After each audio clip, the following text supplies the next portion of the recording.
objective of the experiment is to draw the load characteristics of a DC shunt motor, such as torque current characteristic, speed current characteristic, torque speed characteristic. Here we have the configuration that will be used in this lab. This is the electrical motor.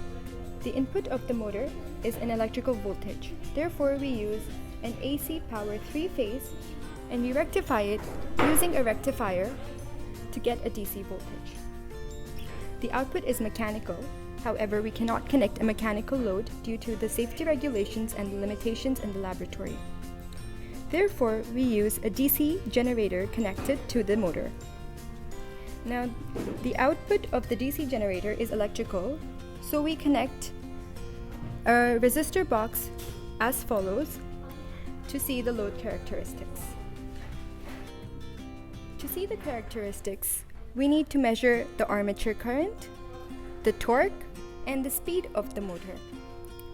For the armature current, we connect an ammeter between the series winding and the shunt winding of the motor as follows. For the torque, we need to measure the power. Therefore, we connect a voltmeter in parallel to the armature winding as follows. On the generator side, we have an ammeter connected in series to the generator and a resistor box connected to the ammeter, which goes back to the generator. To see the speed, we connect a tachometer as follows. Here is the output speed of the motor, which goes to the tachometer. This is the load that will be used.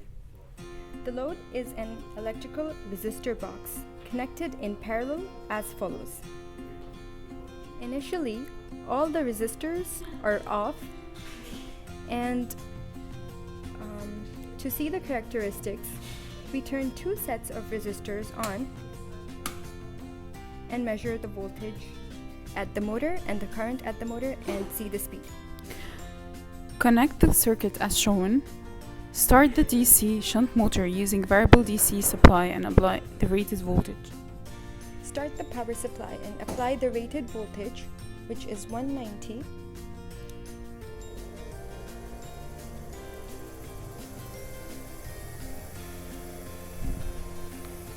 As can be seen, the armature voltage, the field current, and the speed is recorded from the voltmeter, the ammeter, and the tachometer, respectively.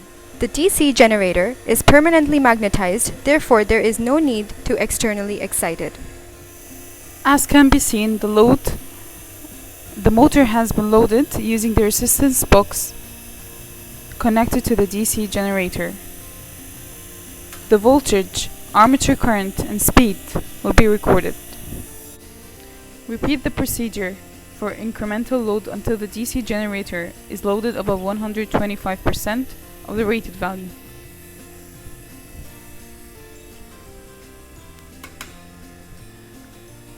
Values will be recorded for every increase of 2.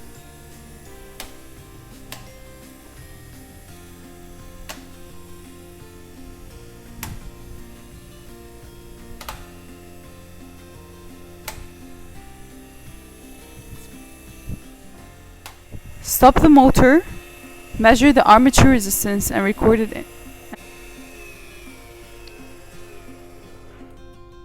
Make sure that everything is switched off. Armature resistance can be measured by connecting an ohm meter in parallel to the armature branch. This is the armature resistance as can be seen from the meter.